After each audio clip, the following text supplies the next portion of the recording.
तो आज सुबह उठते के साथ ही एक कांड हो गया है और आपको मेरी शक्ल देख के पता चल रहा होगा कि कुछ तो मिसिंग है यहाँ पे। जी हाँ, मेरे इयररिंग्स टूट गए। सुबह उठते ही मैंने देखा और नहा धो के मैं सारा काम कर चुकी थी, तब मेरा ध्यान उस पर किया। एक्चुअली छोटा वाला हिस्सा जो होता है ना, मैं आपको दिखाती हूँ 1 मिनट में। अच्छे से दिख रहा होगा, आई होप सो, कि ये वाला हिस्सा मेरे कान में लगा था और जो बड़ा वाला हिस्सा था ये जो नीचे लटका हुआ था ये गायब था। जब मैंने देखा तो मैं बिल्कुल शॉक हुई। उसके बाद जहाँ जहाँ गई थी सुबह सुबह उठते ही बहुत सारे काम थे। तो पूजा वाले रूम में गई थी, सारी सफाई की थी, वट सावित्री वाली। तो सब कुछ मैं बिल्कुल उठा पटक के ढूंढने लगी, लेकिन मिला नहीं मुझे। बहुत बहुत बहुत ढूंढा मैंने, कहीं नहीं मिला मुझे। लास्ट में जब एकदम थक गई थी मैं सारा काम करके और बैठ के सोच रही थी कि इतना बड़ा सुबह सुबह ही कांड हो गया है और पता नहीं अब किससे कहूँ कि कहाँ है, तब तक मुझे दिखा। और वो था कहाँ पे, मैं आपको दिखाती हूँ। यहाँ पे गिरा हुआ था ये वाला हिस्सा, नीचे का जो अलग से हिस्सा है वो यहाँ पे गिरा हुआ था।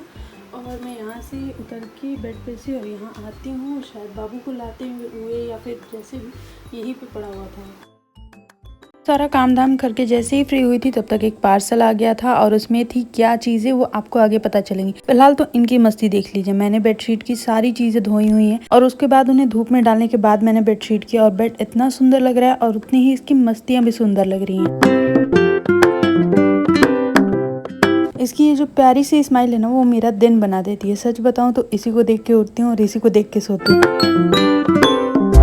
तो चलिए अनबॉक्स करते हैं बाबू के पार्सल को। जी हाँ, आपने ठीक सुना, ये पार्सल मेरे लिए नहीं है, बाबू के लिए, और स्पेशली उसके पापा ने उसको भेजा है उसके एक खास दिन के लिए। तो अब आप समझ ही गए होंगे कि वो खास दिन क्या है। जी हाँ, मेरा बच्चा हो गया है पूरे 6 महीने का और अब होने वाला है उसका अन्नप्राशन। तो उसकी तैयारियों में हम दोनों दंपति लग चुके हैं बिल्कुल अच्छे से। तो चलिए अनबॉक्सिंग शुरू हो गई है। और इस अनबॉक्सिंग में सिर्फ आप पार्सल को मत देखिएगा, मेरे बच्चे को भी देखिएगा जो सीधे के सीधे कैमरे की तरफ देख रहा है। तो उसको हेलो कर दीजिए पहले आप लोग और बहुत प्यारा सा लाइक और कमेंट कर दीजिए। और अगर आप मेरे चैनल पे नए हैं तो प्लीज गो एंड सब्सक्राइब।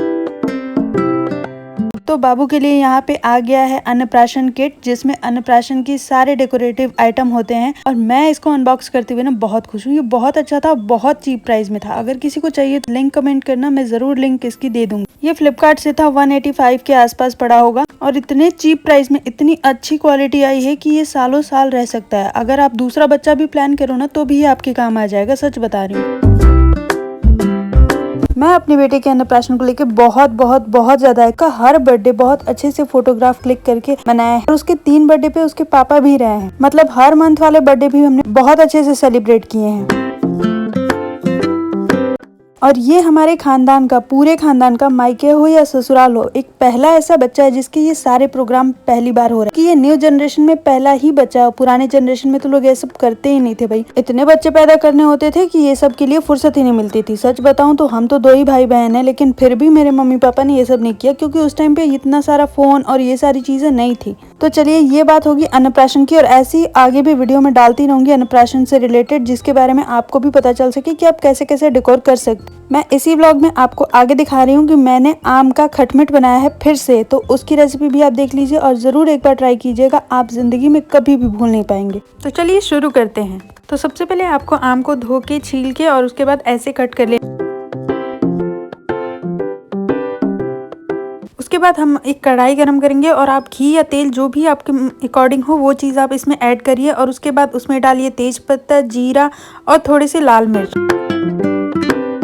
अब जब ये सब चटकने लगेगा तो हम इसमें ऐड करेंगे आम जो हमने काट के पहले से रखे हुए हैं और पूरे 2 मिनट तक इसे ढक के पकाएंगे। आपको तेल कम या ज़्यादा या फिर घी कम या ज़्यादा अपने हिसाब से डालना है।